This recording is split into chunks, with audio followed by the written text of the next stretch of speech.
In the late summer of 1939, German fighter pilots relax in the sunshine before the onset of a war that will see them, within 2 years, contesting the skies against enemies over the Arctic Ocean to the deserts of North Africa and from the Bay of Biscay to the banks of the River Volga. Within 5 years, the Reich will have shrunk to the borders of the homeland, and the fighter arm of the Luftwaffe will have been driven to extinction in the very skies above Germany itself.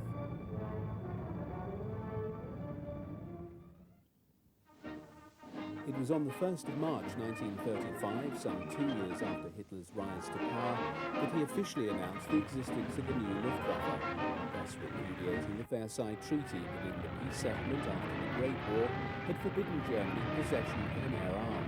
In reality, the new Luftwaffe dated from January 1933, with great care being taken to disguise the growth of the new German Air Force.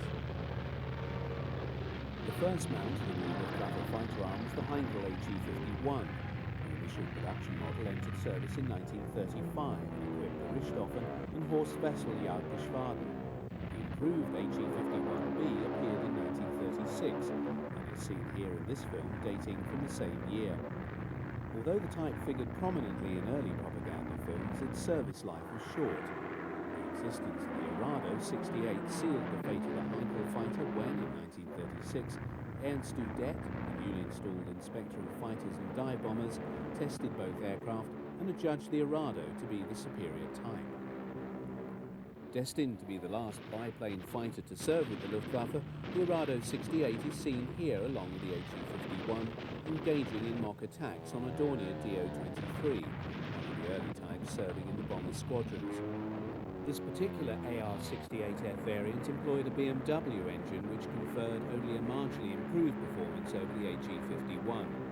It was rapidly superseded on the production lines by the Umo-powered AR-68F variant, which equipped most of the Jagdgruppen until the advent of the Bf-109 in 1938. It is a later Umo-powered Arado AR-68E which is seen here, shooting up balloons set out by Luftwaffe ground crew for strafing practice. A distinctive feature of Luftwaffe fighters until about 1938 was their overall light grey colour scheme.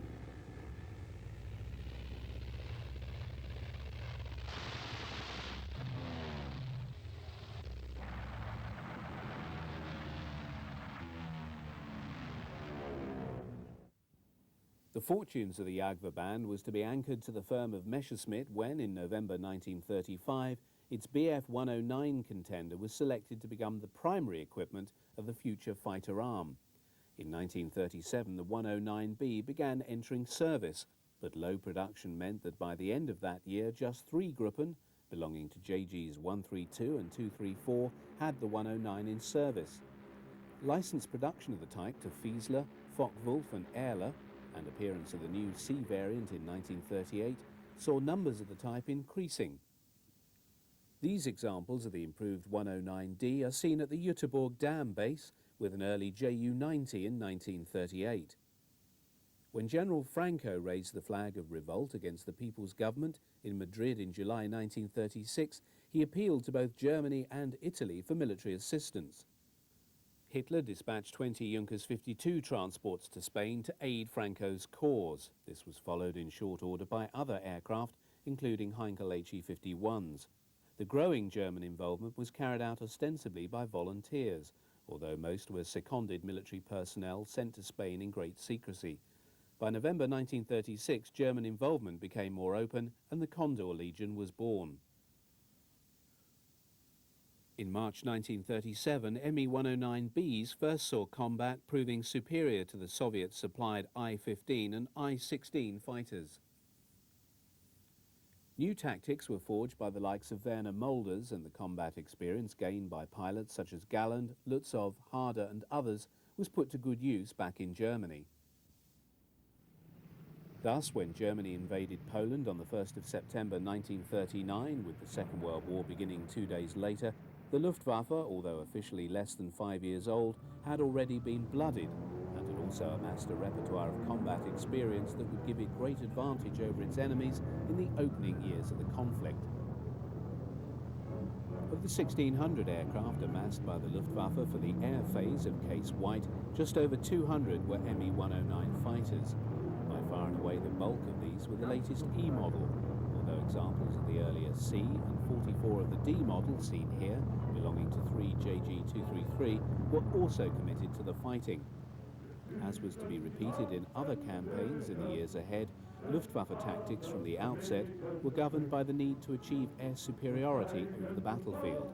The first air operations over Poland were committed to the destruction of the Polish Air Force on the ground. The Jagdflieger, in consequence, found themselves in the opening phase of the campaign, providing escort to the bombers as they attacked Polish airfields. Although the Polish Air Force was woefully outnumbered, it put up a heroic defence. However, after the first few days, air opposition disappeared and the Me-109s engaged in free hunts, searching out the skies and shooting down any surviving Polish aircraft. Most footage of 109s in action over Poland, and indeed from virtually every theatre in which the type operated up to 1943, when the air battles over Germany began in earnest, were taken from other aircraft such as the Me-110 or Heinkel 111. The small size of the 109 cockpit prevented the pilot employing a cine camera to take footage, and this explains the small quantity of film shot of the Jagdflieger in action when compared to that of the Stukas and the bomber types. It was also the case that from a propaganda point of view, and this was the primary purpose for which the newsreels were made, images of Stukas and bombers provided far greater impact among the audiences who viewed them. Nevertheless, in the period after the Polish campaign, the merits of the Me-109 were highly touted by the propaganda department, and also by the Luftwaffe, fostering an image of superiority for the type that only came unstuck in the skies over Britain the following year.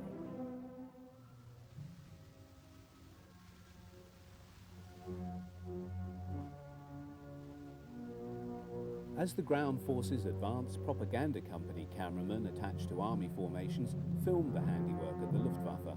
On the former airfields of the Polish Air Force, hundreds of wrecks of destroyed and burnt-out fighters and bombers lay scattered amid the detritus of bombed hangars, an image that was to be captured over and over again in France, Yugoslavia, Greece and Russia, as the preemptive strike designed to destroy the enemy air force on the ground became the tactic and signature of Luftwaffe operations at the onset of a new campaign. Control of the air was the prerequisite for the success of the Blitzkrieg strategy that was to give the Wehrmacht its great victories in the opening years of the Second World War.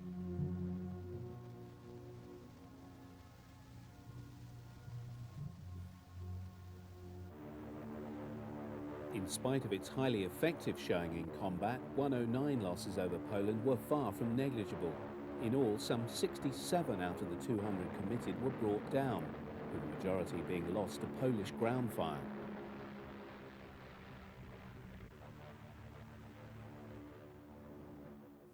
When Joseph Goebbels visited an Me-109 unit during the winter of 1939-40, the dark green camouflage was already giving way to light blue underwing and fuselage sides, and a two-tone green splinter finish on the wings and fuselage top. By early 1940, almost all early 109 models had been replaced by the Emil, as it was known to its pilots. In its E3 variant, the Me-109 was at the forefront of fighter technology during this period. On the eve of the German invasion of France and the Low Countries on the 10th of May 1940, the Luftwaffe could deploy nearly 1,000 Me-109E models. When the Luftwaffe was unleashed in the early hours of the 10th of May, its initial targets were the massive aircraft based on all 72 Allied airfields across France and neutral Holland. No fewer than 16 Gruppen of Me-109s supported the opening airstrikes by the Stukas and medium bombers. Although the Armée de l'Air and the RAF were able to field a number of modern fighters, the 109 Staffel quickly gained control of the air above the advancing German forces. Such was the speed of the advance of the Panzers that the fighter units found themselves being hastily uprooted and moved forward to new air bases and fields in their wake. The British, having fallen back on the port of Dunkirk following the German drive to the Channel coast in their rear, now proceeded to organise the seaborne evacuation of their expeditionary force. Hitler, however, had halted his panzers in their drive on the port and accepted Goering's assurance that the Luftwaffe could block any British rescue attempt. With the launch of Operation Dynamo, hundreds of ships of all sizes now attempted to lift off the Anglo-French forces from the port and beaches around Dunkirk in the face of a determined attempt by the Luftwaffe to sink them.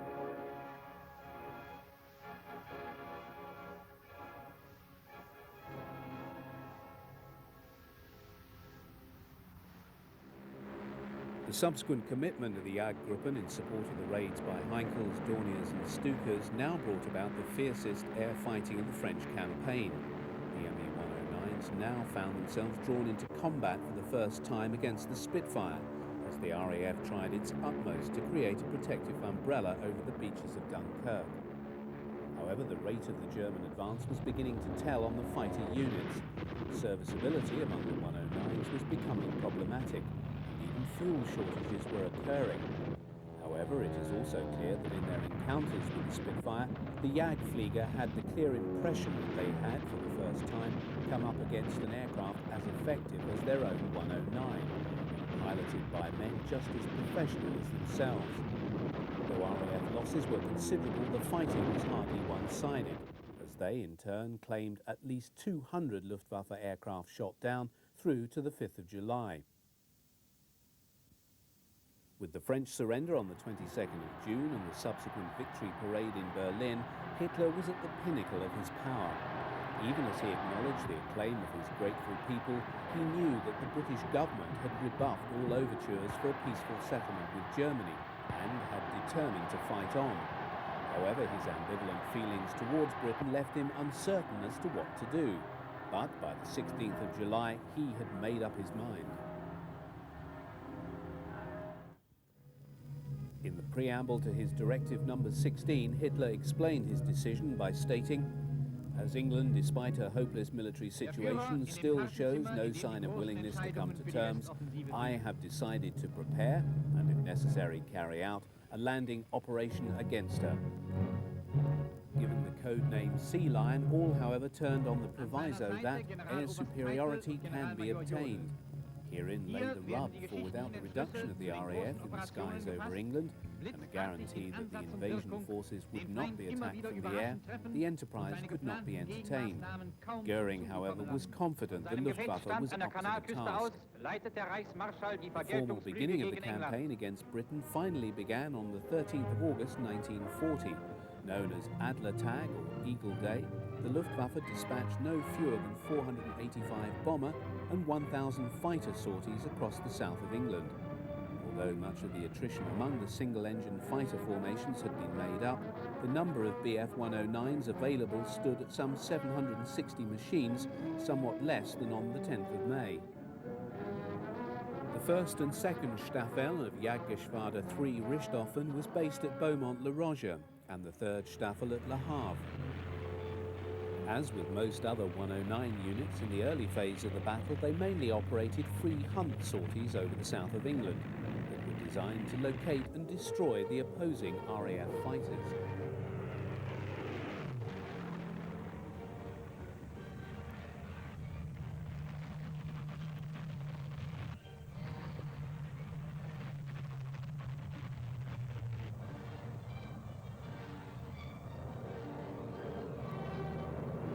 Free-ranging sweeps, the Jagdflieger employed tactics first worked up in Spain. The basic formation was provided by the rote or pair of Me-109s flying some 200 yards apart, with the wingman flying slightly below and to the rear. Mutual support was the key to this formation. The Schwarm employed 4 109s, in effect 2 pairs operating in tandem. These formations bestowed great flexibility on the German fighters and allowed them to deal effectively with the far more rigid twin-plane RAF Vic formation employed by Spitfires and Hurricanes. During the battle, pilots on both sides came to be portrayed as heroes by their respective media. Here, the face of Werner Mulders stares out from the cover of the Dutch edition of the magazine Signal. As the first pilot in the new Luftwaffe to be awarded the Oak Leaves to the Knight's Cross, Mulders' career was avidly followed by the propagandists, especially when appointed to command JG 51 on July the 27th. Adolf Galland was also lauded by the press. Although seen as perhaps playing second fiddle to Moulders, he and Galland were friendly rivals in the Ace Stakes, each amassing high scores. Both, however, were partially eclipsed at this time by the meteoric rise of Helmut Wick. In 4 months in 1940, Wick was promoted by Goering from Staffel captain of 3 JG2 to Geschwader Commodore. At the time, he was just 25 years old. Wick was a gifted pilot, and his score by the end of the battle had risen to 56, giving him 6 more than Galland and 4 more than Moulders. During the campaign, Goering paid a visit to Wick's base at Beaumont-le-Roger. As the air battle over England progressed, Goering began to express much unhappiness to the fighter commanders over the very high losses suffered by the bombers. The Stuka had been shown to be highly vulnerable.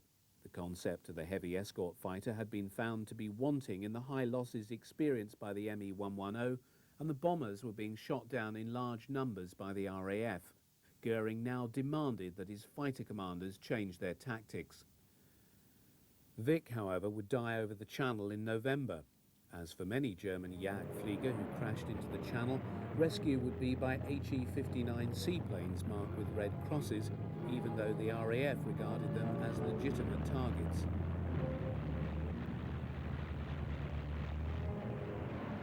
Goering's insistence that the bombers be given greater protection from RAF fighters required that they give up their free hunting tactics and tie themselves more closely to the slower moving bombers. In the case of the Dornier 17 and Heinkel 111, the 109s had to throttle right back to maintain station with these much slower moving aircraft.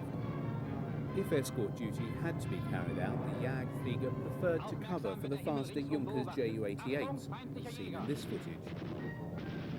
With the switch from attacking RAF airfields to bombing London, the ability of the Me-109s to give the protection to the bombers that Goering demanded was simply not possible by virtue of the short range of the Messerschmitt fighter. Lacking drop tanks that could have extended their range, the short-legged 109 carried only enough internal fuel for a radius of just 125 miles from their base. The escort task required that they accompany the bombers from the French coast to the target and then back to the Channel. As the fighters needed to retain at least a small amount of fuel for combat over the target, this severely constrained the nature of the route flown by the bombers. In effect, this meant flying a straight line to the target, thus helping the RAF marshal its fighters more effectively to combat the incoming raid. By September, the Jagdflieger had lost the freedom of action to attack the RAF fighters in the way that they thought best.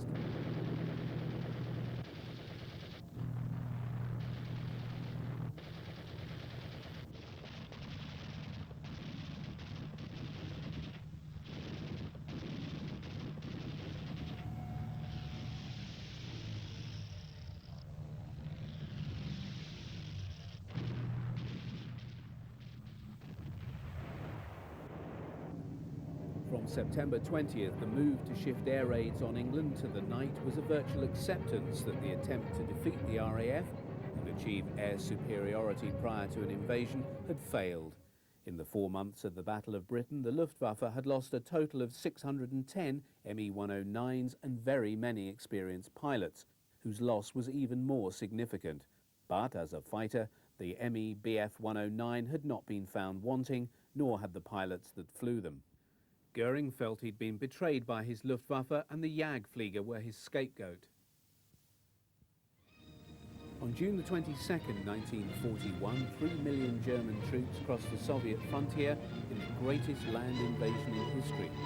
The cutting edge of Operation Barbarossa lay in the Panzer formations, whose task was to encircle and destroy the bulk of the Red Army before it had time to withdraw from the western frontiers into the depths of the Soviet hinterland. So optimistic was Hitler that the tried and tested blitzkrieg technique would yield success against the Red Army that he anticipated the Eastern Campaign being brought to a successful conclusion in just a few months. Crucial to the success of the opening battles at the frontiers was the assumption that even before the end of the first day of the campaign, the Luftwaffe would have established air superiority.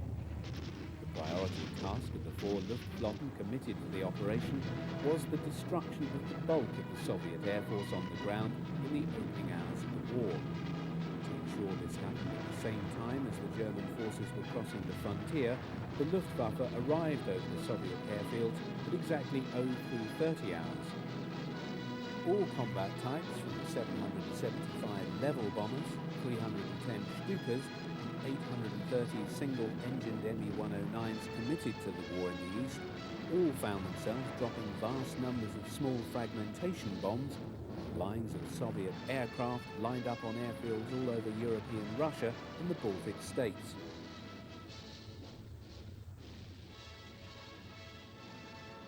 The Soviets were later to admit to 800 aircraft destroyed on the ground and a further 400 shot down in combat by the Luftwaffe on the opening day of the war. German claims, however, ran to 4,000 Soviet aircraft destroyed by the end of June. Subsequently, day fighters were permitted to range freely over Soviet territory, where surviving fighters and bombers of the Red Air Force proved easy prey for the experienced Jagdflieger. Ground strafing of the numerous targets offered by Soviet rail and road traffic also became a common activity when in support of advancing German ground forces. Unlike in the West, where such air attacks forced the enemy to ground, Russian troops often stood and fired back with every weapon they possessed, resulting in mounting German casualties. Although many of the Jagdgruppen were still using the Me-109E, the arrival of the superior Me-109F4 in August confirmed overwhelming German air superiority over the Russian front. The success of the Jagdflieger over Russia can be measured by Mulder's score of 68 on the 22nd of June. In less than a month, he had become the first German pilot ever to down 100 aircraft. Unit scores grew so quickly as those of the individual so-called Experten. On the 30th of June, the collective tally of the pilots of JG-51 made them the first German fighter unit in the Luftwaffe to have shot down 1,000 enemy aircraft. Such were the rich pickings in the east that they were followed shortly by JGs 53, 54 and JG-3 in passing the 1,000 mark.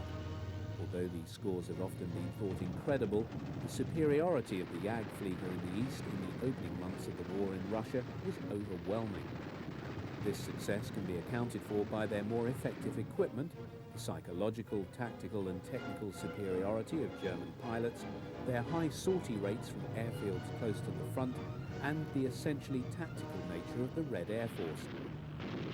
German pilots often commented on the way Soviet pilots provided them with easy targets by seemingly refusing to maneuver when attacked, continuing to fly in a straight line inviting destruction, as witnessed in this gun camera footage showing the downing of an Ilyushin DB-3 bomber by a 109E over Lithuania in August 1941.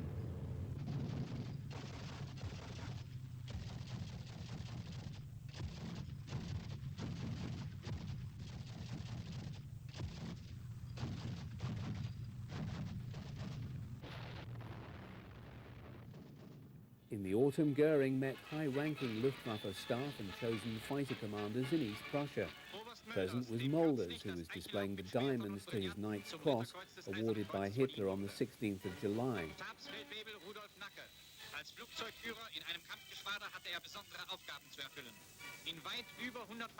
Witnessed by Udet, Goering presents the Knight's Cross to Airman Rudolf Knacker.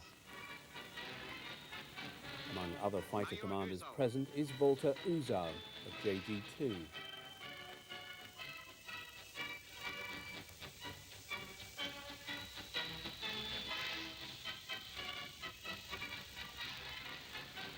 Though hardly a stranger to publicity, Adolf Galland is clearly embarrassed by the attention paid to him by the cameraman.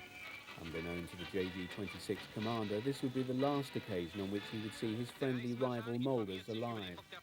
Although the cameraman is at pains to capture the Reichsmarschall playing the Luftwaffe overlord, Goering's devotion to his other interests was already causing command problems that were to have dire long-term consequences.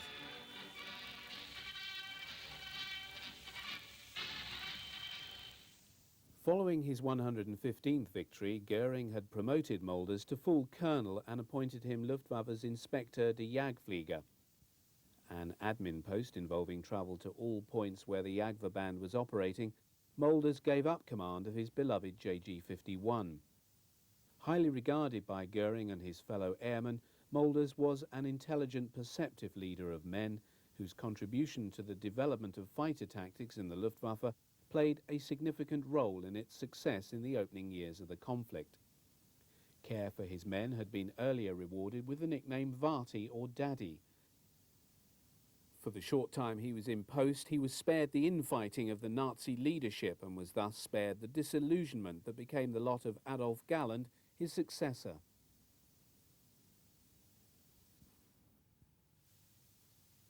By 1941, the RAF had grown strong enough to embark upon a limited air offensive over France. Two types of ops were flown, both involving attacks on shipping, docks, railway sidings and military bases along the French coastal region to tempt the Luftwaffe into the air. This would then provide the opportunity of defeating German fighter units in combat. The first of these operations was christened Rhubarb, an air sweep over northern France flown by a squadron of fighters. The second and larger of these was named the Circus and involved both bombers and fighters. The core of the operation was provided by a detachment of Bristol Blenheim 4 medium bombers numbering from 25 up to 80. Escort for these was then provided by several squadrons of Hurricanes and Spitfires, amounting to as many as 200 fighters on the bigger Circuses. These had the task of hunting down and destroying the German fighter units as they rose to attack the bait offered by the bombers of the incoming raid. Although still the mainstay of the medium bomber squadrons, the Blenheim was a dated design, and though due for replacement in the near future, still equipped some 11 light bomber squadrons and bore the brunt of Circus operations until early 1942. Even when escorted by fighters, its slow speed and poor armament resulted in high losses to German fighters and flak.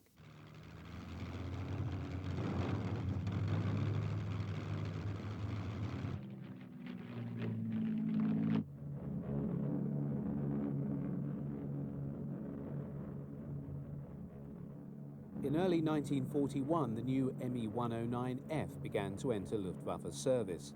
Due to the appearance of the superior cannon-armed Spitfire 5B in February, delivery priority had been given to units serving on the German coast. MG-Munition wird gegurtet. and JG-26 Das Leitwerk reicht für die Siegesliste bald nicht mehr aus. Einbau der Filmkamera. Units had received the even better 109F4 DB601E engine. Das ist Petz, der Stachelbär. Advantage over the Spitfire. Most fighter units had their mascots. In the time between sorties, pilots of JG-26 enjoyed themselves in the Geschwader Bear Hier die and Staffelhunde. Staffelhounds.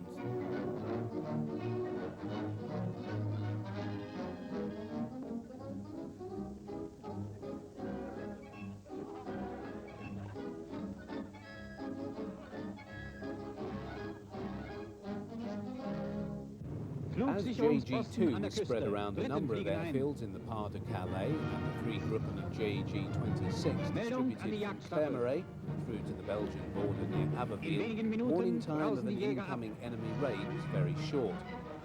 On some occasions, Adolf Galland, as Commodore of JG-26, ordered the whole Geschwader scrambled, whilst on other times just one group would be dispatched to deal with the incoming enemy. It was the size of the raid that determined the response. A high level of readiness was expected at all times. Gun camera film taken from 109Fs after this raid shows the number of Spitfire 5s being shot down. Other pilots who've not been scrambled and ground crew watch as Hurricanes carrying bombs under wing roar low over buildings on the edge of the airfield.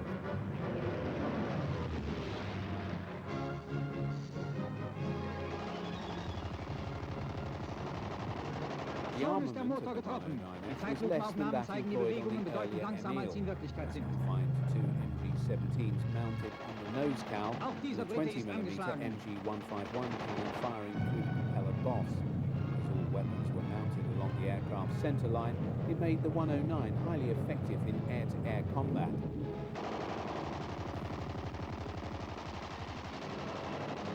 Galland thought this a backward step and had a number of his own 109s customised to carry heavier armour. Feuerstoß auf Feuerstoß schlägt die britischen Jäger. Cannon was fitted in each wing, and he had the Cowl machine guns replaced with the more powerful Aus hinten 13mm rast einer zur Erde. MG131.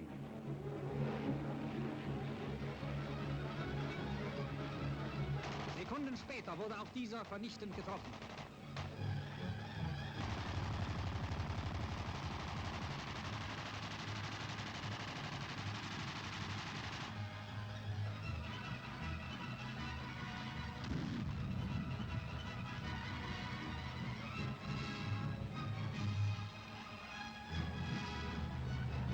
Auf englische Maschinen, die über den Kanal zu entkommen What versuchen. appears to be a rogue edit that has crept into this report, gun camera footage from ME-109 shows it shooting down an RAF Lysander Army Cooperation aircraft over the Channel. It seems likely that it was caught flying near the coast of England by the 109 on a day swoop over the Channel.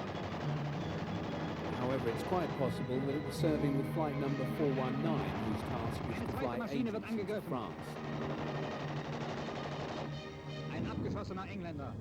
British losses in 1941 on Circus Ops amounted to 849 fighters. These are matched against Jagdflieger claims for 950. Rückkehr von siegreichem Luftkampf. These ops cost the RAF a further 900 losses. Whilst in 1941 the Luftwaffe fighter losses amounted to 183 machines, and in 1942 Oberst Galland. Four times as many as were lost. Unsere Jäger an der Kanalküste sind Tag und Nacht auf der Wacht. Abschied von Generaloberst On the 22nd of November 1941, Galland found himself as one of the Knights Cross holders chosen to be pallbearers at the der state sich den funeral Aufbau der of deutschen Ernst Udet. Luftwaffe The unvergängliche announcement Verdienste that the erworben famous hat. First War ace had died in a Der flying Führer accident betritt den disguised as Ehrensaal des suicide. Reichsluftfahrtministeriums. Brought into the Luftwaffe by Goering, who believed his reputation would Der reflect Führer on the drückt der Mutter fledgling sein German Air Beileid Force, aus. Udet found himself appointed admin roles as Chief of the Technical Office of the Air Ministry, and later as Chief Air Inspector General, for which he was neither temperamentally nor Der intellectually Reichsmarschall suited. spricht zum letzten Male zu Blamed seinem by alten Goering and Hitler for Kampfgefährten. the failure of the In seiner Luftwaffe Rede in nennt the ihn Battle of seinen Britain, besten and held Kameraden, responsible der durch for seine the low Taten production of unsterblich aircraft geworden to sei. service the demands Er werde of the immer zu den Luftwaffe größten in Helden Germany's Deutschlands ever-widening zählen. war. In He seinem plunged Lebenswerk into hinterlasse er depression. uns ein Erbe, He das die decided that Zukunft honour left mitgestalten him wird. no alternative but to take his Der own letzte life, Gruß des which Führers. he did in the early hours of the 17th of November by shooting himself in the head.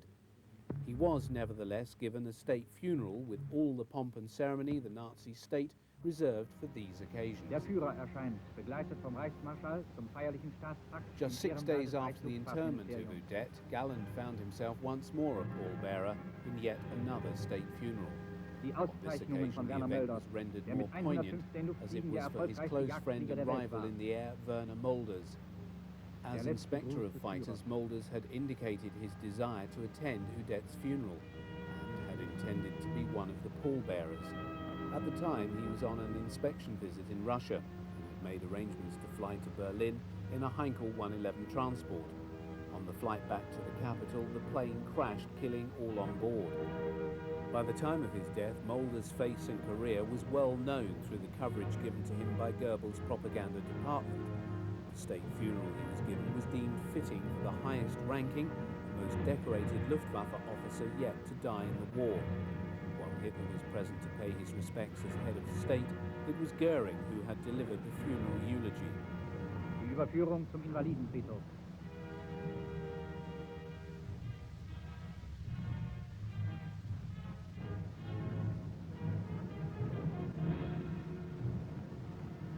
Among those in the funeral cortege were high-ranking Luftwaffe officers such as Field Marshal Milch and the commanders of the various Luftwaffe air fleets, including Kesselring, Stumpf, Lotzer and others. To their rear followed many of the commanders of the Jagdgeschwaden who'd come to pay their last respects to the former inspector of the Jagdflieger. Goering followed immediately behind the gun carriage bearing the coffin of the flyer as it wound its way through the streets of Berlin to the famous Invaliden War Cemetery, in which many of the famous figures from Prussian and German history were buried. The coffin was carried past the tomb of Manfred von Am Grabe Manfred von Richthofen, Richthofen Germany's vorüber highest-scoring wird Werner ace of the Mölders zu Great seiner War, letzten and Ruhestätte whose record getragen, of 80 die kills sich had neben been der passed Gruft by Ernst Mulders Udet just 6 months before. Goering stood for a moment and raised his Reichsmarshal's baton in salute as he passed the tube of Udette.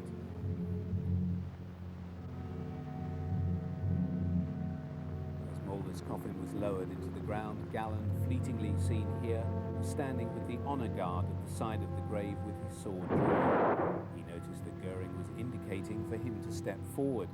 He later related his shock at the Reich Marshal's appalling bad sense of timing, as there and then Goering told him that he would follow in his dead friend's footsteps as the next Inspector General of the Jagdflieger.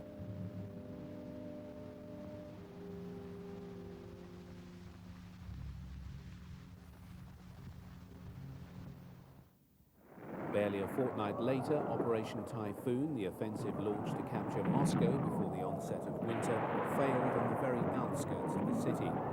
Amid plunging temperatures, the exhausted German forces were then assailed by a carefully planned Soviet counter-offensive. In the worst winter to hit the Soviet Union for 50 years, the Wehrmacht stared disaster in the face as the Red Army pushed the Germans back from the gates of their capital.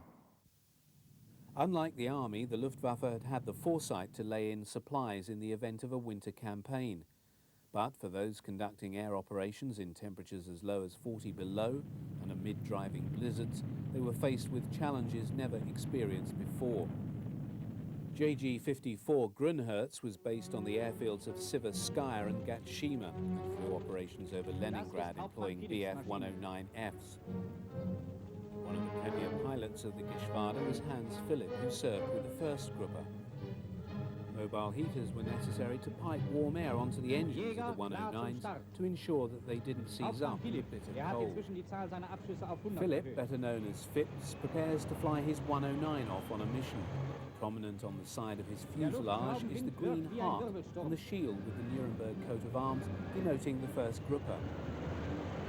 It became common practice among 109 units serving in the east to remove the undercarriage covers in the autumn and winter to prevent build-up by mud and snow. These 109s of one JG-54 have been scrambled to intercept an incoming Soviet raid. Dort ein Sowjetjäger. As the combat is viewed from the ground, Philipp's gun camera captures his destruction of a Yak-1 fighter, an example of the new generation of Soviet types appearing in increasing numbers over the Eastern Front. A portent of a vast number of more effective aircraft soon to make their appearance in the ranks of the Soviet Air Force. Whether shot down by Soviet fighters or by the hail of ground fire thrown up by Russian troops whenever German planes flew overhead, Luftwaffe pilots would be desperate to bring their aircraft down behind their own lines. In a war in which little quarter was given, falling into Russian hands was a prospect few Jagdflieger were prepared to contemplate. Indeed, some German pilots are known to have chosen suicide rather than be captured. However, once they had crash-landed behind their own lines, every effort was made to recover the damaged fighter, as is seen here. Luftwaffe ground crew have secured the assistance of an Army 8-ton half-track to recover this downed 109F belonging to JG-54. Against a backdrop of very high Luftwaffe losses since the onset of the Russian campaign, every attempt was made to recover downed fighters, repair them, and put them back into service. In this case, the damage to this 109 does not appear to be excessive. Removal of the propeller boss has enabled a steel towing cable to be wrapped around the prop, and the aircraft is then dragged across the field back onto the road. From here it'll be returned to the airfield for rebuilding. Newsreel cameramen were often on hand to cover awards to servicemen at the Führer's headquarters in the Wolfschanz at Rastenburg in East Prussia. On this occasion, 3 Luftwaffe fighter pilots are receiving their Knight's Crosses, the Ritterkreuz. Hauptmann Philipp, 94 Abschüsse. Hauptmann Ubben, 70 Abschüsse. Und Oberleutnant Ostermann, 81 Abschüsse, wurden beide mit dem Eichenlaub zum Ritterkreuz ausgezeichnet. One of these is Hauptmann Philipp, who's been awarded the Eichenlaub, the oak leaves, to his Knight's Cross for his victories in the air over Russia. Philipp would go on to become the second Luftwaffe pilot to score over 200 kills. His final tally would be 206, before dying in combat with US Thunderbolts in October 1943. After presentation, the three take coffee and cake with the visiting Reichsführer SS Heinrich Himmler. Gallen's first command role was to oversee the provision of air cover for the breakout from Brest of the warships Scharnhorst, Gneisenau and Prinz Eugen, passage through the English Channel to Germany. Operation Cerberus began late on the 11th of February 1942. The air phase involved fighter cover provided by JGs 1, 2 and 26 and a detachment of Me-110s. The audacity of the German plan was to triumph over the delayed though violent reaction of the RAF, who did their utmost to sink the vessels. German involvement in North Africa from March 1941 onwards was a consequence of accident rather than design.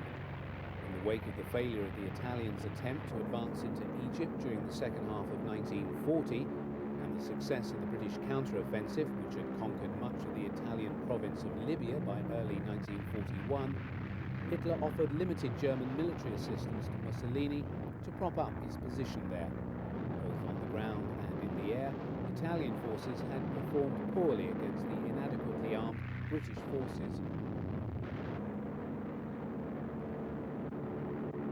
Erwin Rommel was appointed to command the German Afrika Korps, the small expeditionary force built around the 5th Light Division. His brief was to support the Italian position in Libya in the face of the British advance towards Tripoli. However, the general had other ideas and he intended to go over to the offensive as soon as his forces were strong enough to sustain such an operation.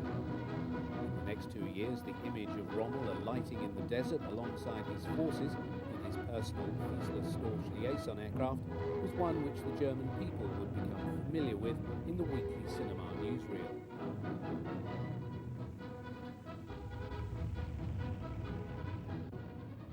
To protect the vulnerable Stukas, fighter support was provided by Me-109Es of 1st Gruppe JG-27 and the 7th Gruppe of JG-26. In September 1941, the first Me-109 F1 and F2s appeared in the theatre with the arrival of the second Gruppe of JG-27. While the African theatre produced a number of stars among the ranks of the Jagdflieger, none shone more brightly than Lieutenant Hans Joachim Marseille. Although his final tally of 158 confirmed aerial victories at the time of his death on the 30th of September 42, was much less than the very high scores of many aces serving in Russia, all of Marseille's kills had been against the RAF in the West and North Africa. Here, the skills of the British and Commonwealth pilots were generally of a higher order than those of the Red Air Force. Indeed, Adolf Gallen placed Marseille in the foremost rank of the ex-Burton when he described him as the unrivaled virtuoso of the fighter pilots. He first saw service in 1940 when he joined the 4th Gruppe of JG-52. His scoring career took a while to take off, achieving just 6 victories in his time on the Channel front. His behaviour and attitude at this time did little to endear him to his unit commander, Johannes Steinhoff. Transferred to 1st Gruppe of JG-27 at the end of 1940, thence to North Africa in March, his tally of skills began to grow rapidly thereafter. In his preferred mount of the Bf-109F, his intuitive skills as a pilot enabled him to dispatch enemy aircraft with an economy of ammunition that became legendary.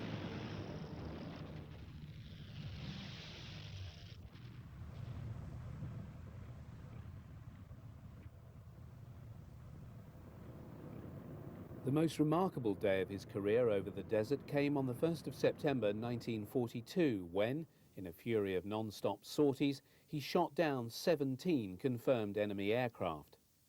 By this time, he was a familiar feature in the newsreel reports from the theatre. In the event, his death was not due to enemy action, but to a fire in the engine of his new 109G. Bailing out, he hit the tailplane, knocked himself out, and plunged to his death in the desert below, having only just been awarded the diamonds to his Knight's Cross following his 126th kill. German day fighters had first seen combat over Malta when 7 JG-26 flying 109Es under the command of Oberleutnant Joachim Munchenberg operated with success in early 1941. lässt nicht locker. The need to So muss stop ein the richtiger RAF Staffelhund intercepting sein. Rommel's supply lines from the island saw the transfer from Russia in late 1941 of elements of Luftflotte 2, including the whole of JG-53 Pikas, Skatrunde base of unter Harz, Palmen. and 2 JG-3 Udet, to bases in the Eichenlaub-Träger warmer Major von climes of Malzahn Sicily. hat einen By the end of Bombengang erwischt. January, when Luftwaffe operations began rising to a crescendo, over 100 109F fighters were available Hier for ist operations immer over prompt. Malta. Die Abschussliste wird vervollständigt. Die gute Pflege der Maschinen ist mitentscheidend für den Sieg. Der Jagdflieger muss sich auf seine Kameraden vom Bodenpersonal fest verlassen können.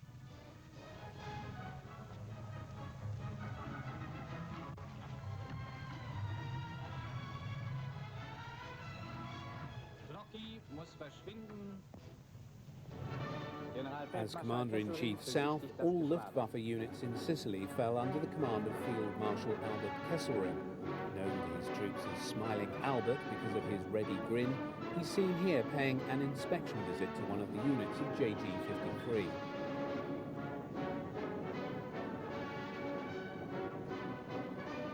The winter rains on the island have turned much of the ground into glutinous mud, as Kesselring nearly discovers to his cost. The rains also led to the landing fields being reduced into muddy tracks. The Field Marshal also takes the opportunity to take a closer look at an Me-109F. Throughout February 1942, the Luftwaffe launched daily bombing raids against Malta, directed at the naval facilities and defences, followed in March and April by the systematic targeting of airfields and the total destruction of the RAF fighter presence on the island. By the end of April, almost 6,000 bombing sorties had been flown by Ju-88s, HE-111s and Do-17s of the 2nd Flieger Corps. This sustained bombing was seen as the prelude to invasion of the island. In company with the bombers, the number of day fighter sorties also increased, with an average of 1,000 flown each week following March the 20th. Although 15 Spitfires have been flown into Malta during the same month and subsequently encountered in combat over the island by the Me-109s, the Jagdflieger still increased their score over the RAF fighters. By the end of March, the tempo of offensive operations had resulted in the day fighters finally securing air superiority over the island.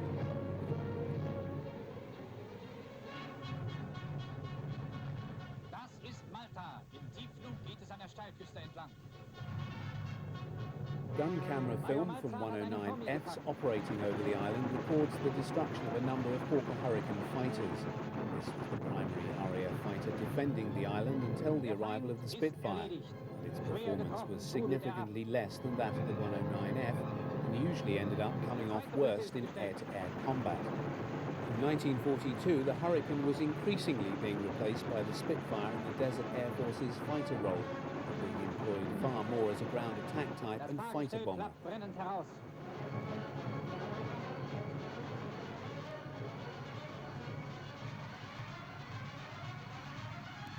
Und hier der dritte.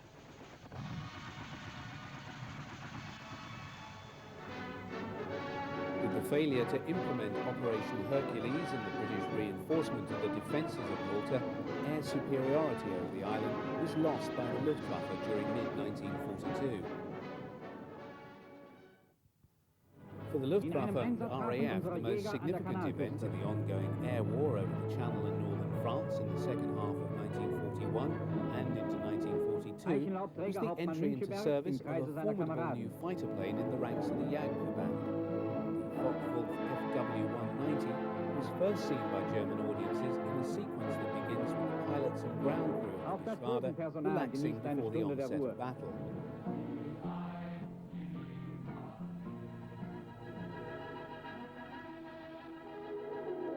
The alarm is sounded as an incoming RAF raid is reported. Ground crew and flak gunners race to their charges and man their stations.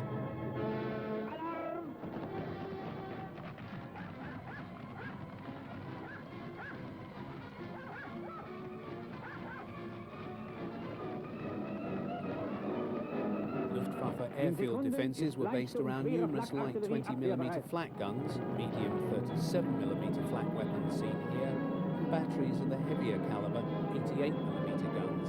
these would provide the first line of defence against the incoming hostiles.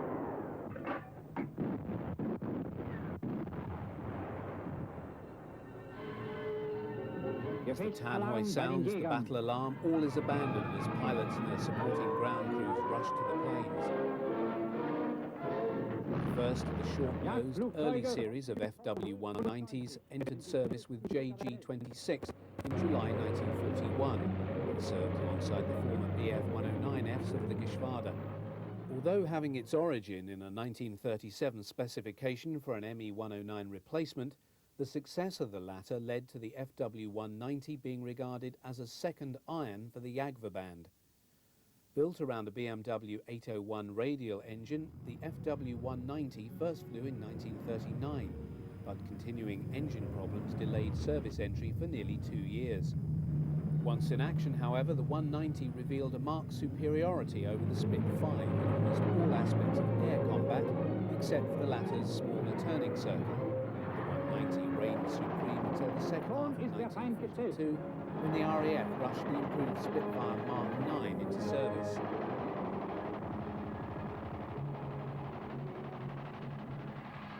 Der erste Treffer.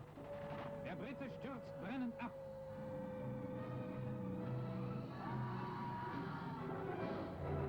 Kondensstreifen zeigen den Weg der Flugzeuge und den Verlauf des Kampfes. Vor uns wieder ein Brite. Auch er stürzt ab. The remains of the shot-down RAF fighter is examined by the captured airmen and Germans.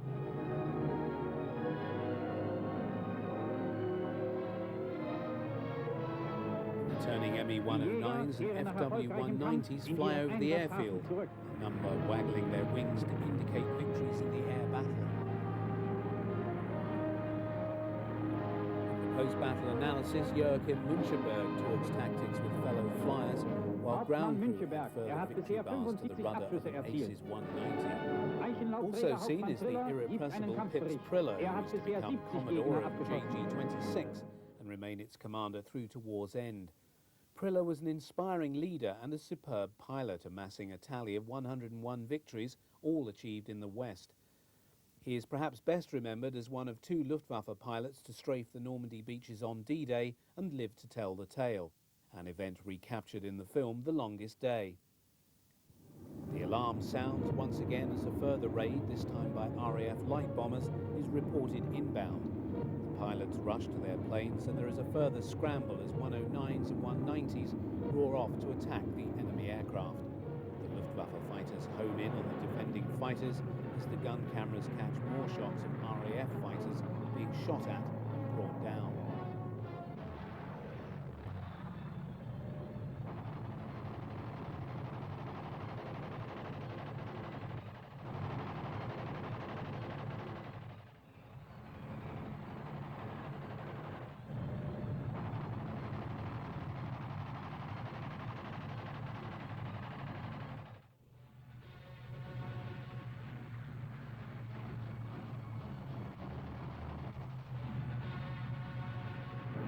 Although the gun camera images are somewhat indistinct, there is a possibility that the RAF type being shot down here is an early Hawker Typhoon.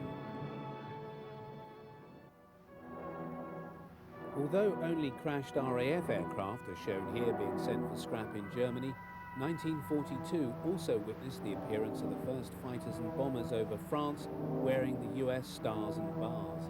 They were the harbingers of the storm soon to break in the skies over the Reich in 1943 and engaged the Luftwaffe's day fighters in the greatest air battles of the war.